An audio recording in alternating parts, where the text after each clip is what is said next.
Metal Scholars. 2023 was an amazing year for metal.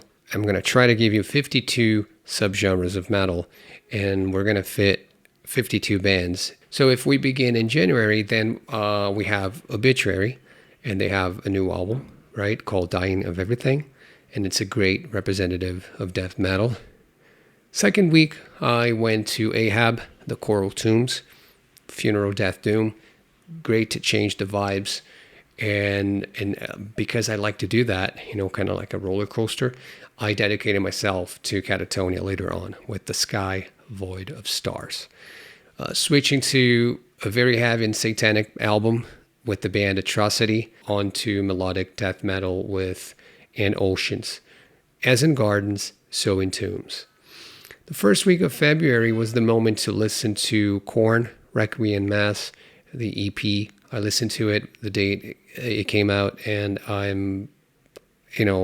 loved it. February 10th was the day that I listened to the amazing Foregone by In Flames, a beautiful opening followed by this banger called State of Slow Decay. The following week was dedicated to black metal band, speed black metal band called Hellripper. They have an amazing opener, the Nicola V, amazing riffs. Feb 24, well, that was the time to go to post-grunge, remembering my teens, listening to the new album by Godsmack called Lighting Up the Sky.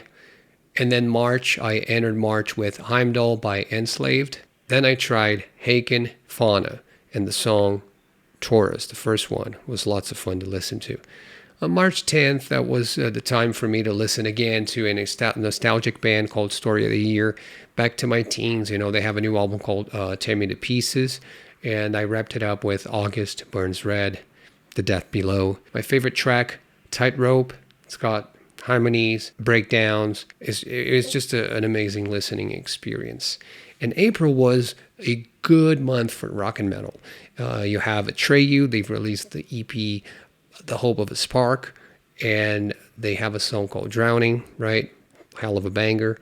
And then one of my all-time favorites, I gotta say, right? The fathers of classic 80s metal, Metallica, very successful band. Probably the most successful metal band of all time. They've released 72 seasons. Now off to power metal with Powerwolf. They have a cover of Ozzy Osbourne's Bark at the Moon. Amazing. But they have a new album called Interludium, and it's worth listening to if you like this let's go to war vibes, To finish April, Overkill, Scorched, some good old thrash metal. And May was the best month, like I said, because it was Sleep Token and Take Me Back to Eden. So I think it was the album that I listened to the most during the year. I think I listened to it for my Spotify Wrapped. If I'm not mistaken, I listened to it for over 1,000 minutes, which is freaking many, many hours, right? Something that I constantly revisited. And also I did with Currents, The Death That We Seek. That was an amazing album. Listened to it a lot. Now switching to New Autumn, like the new wave of traditional heavy metal, because I love the new wave of British heavy metal. So there's this band called Enforcer, and the opening song was amazing. It gave me those Exorcist vibes, and then it goes straight into a song called Unshackle Me. I listened to Phantom Mine by Ghost. Great covers, solid release. I like to listen to post-metal, and so I gave a chance to The Ocean with Holocene. They have many great albums. This one was kind of quieter, but really good. Now it's time to talk about Avenged Sevenfold, Life is But a Dream. In my opinion, it was experimental, bold, courageous, innovative, and I think it will go down in history as a classic. But I know that many people didn't like it. It was not well received by critics or something, but in my opinion, it's just a smorgasbord of different sounds. And it's like, it's time to embrace the weirdness of that album, because it's their version of it's their Bohemian Rhapsody in a way. And then I went to Extreme, Rise, right, with amazing, Nuno's guitar solo was just phenomenal. And then I went to King Gizzard and the Lizard Wizard with the Petrodragonic album. Huge title, but it's got lots to pay attention, lots to listen to, amazing songs. Go check it out. Then I listened to Raven, and then Evil with The Unknown. and that gave me kind of like Metallica and Justice for All vibes. Now pulling a 180 again, when I went to Black and Death Metal with Panzerchrist, Less of a Kind, and if you want barks and growls and shrieks, then you've got it all, speed, blast beats, go listen to it. And now to the Girls of Crypta, an amazing album by this great, phenomenal Brazilian death metal band. The first track's got an amazing piano there, the opener, and it goes straight into a song called Dark Clouds. And the song evolves and it gives you various dynamics. What a trip. Amazing. And then I went to Ontological Mysterium. The opener song is called The Blaze, right? Great album. Transitions to Curisopeia. Just phenomenal, and the bass mix is amazing. It's this band called Horrendous, and wow, it was amazing. I spent many hours listening to the album, to the bass lines, and it gave me vibes that reminded me of my favorite death metal band called Death with Chuck Schuldiner. One of the greats, and he played guitar like no other, but he also knew that bass was important, and the mixes are always great when you listen to death albums. The bass is always very prominent.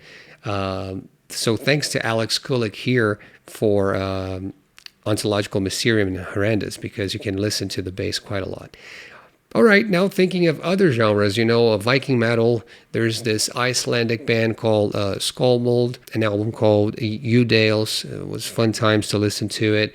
Then I listened to Polaris with Fatalism, and then I switched to some classic death metal with Dying Fetus. The cover of the album is this kind of like Texas Chainsaw Massacre. It's very 80s. It kind of gets your attention, And then, like I said, as I like to do it, I switched the vibe to Puddle of Mud with Ubiquitous.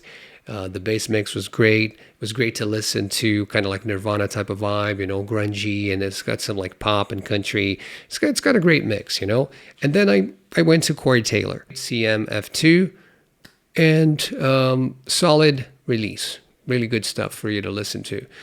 Now going to really heavy stuff with Cannibal Corpse. And the opening was fun right off the bat because you can listen to the bass. The bass has a little solo there. It's called Chaos Horrific, right? I mean, it's a hell of a banger and you should listen to it. But if you want melody and aggression, you have to listen to Code Orange, The Above. In my opinion, it's a metalcore opera, and it's an amazing experience, very eclectic, and one has to give it a chance. And I finished the month with straight edge hardcore with the band Harm's Way. That was a brutal and very heavy experience. All right, now we're in October, and we got some deathcore with Carnifex, Necromentium. Gives you Lorna Shore vibes, like Slaughter to Prevail vibes and the like. Then I listened to the Of Mice and Man's new album called Tether. Solid, really good. Then I gave a chance to Beartooth and Within Temptation. So closing the month with these bangers as well. And then November gave me the opportunity to listen to power metal from Brazil with Cycles of Pain by Angra. Then I listened to Dying Wish, Symptoms of Survival, and then again completely changing the vibes with Helmet with the album Left. Proceeded to listen to Sadis, technical thrash metal. It's an album called The Shadow Inside. Texas in July, their EP Without a Reason, lots of fun. And I finished now December with a soundtrack more like symphonic metal, symphonic kind of vibes with Visions of Atlantis. Great songs if you want to study, read, focus for productivity, to work with emails and everything. Now going to deathcore with Extortionist and their EP called Devoid. Man, that was super heavy. And then I closed the month with 2 live albums, one from Porcupine Tree and the other by Children of Bodom. So I presented right now 47 albums, and we got 5 more albums that I listen to throughout the year. One is called a black metal album by the band Migwa. I'm butchering the name, but the album is called Age of Excuse. And then I went to stoner metal with Elder and the album Omens. For doom metal, I listened to Pallbearer, Forgotten Days, And then technical death metal, we got Obscura with A Valediction. And folk metal, I got Eliuvaiti, probably butchering it, with the album Atignatos. And that was it, Metal Scholars. 52 albums for 52 weeks of 2023. I tried to discover as many albums as I could, try to be exposed to as many subgenres, because, my motto is you try and you have to learn something new every day, because music is what music does. I'm signing out. I'll see you in 2024. Bye now.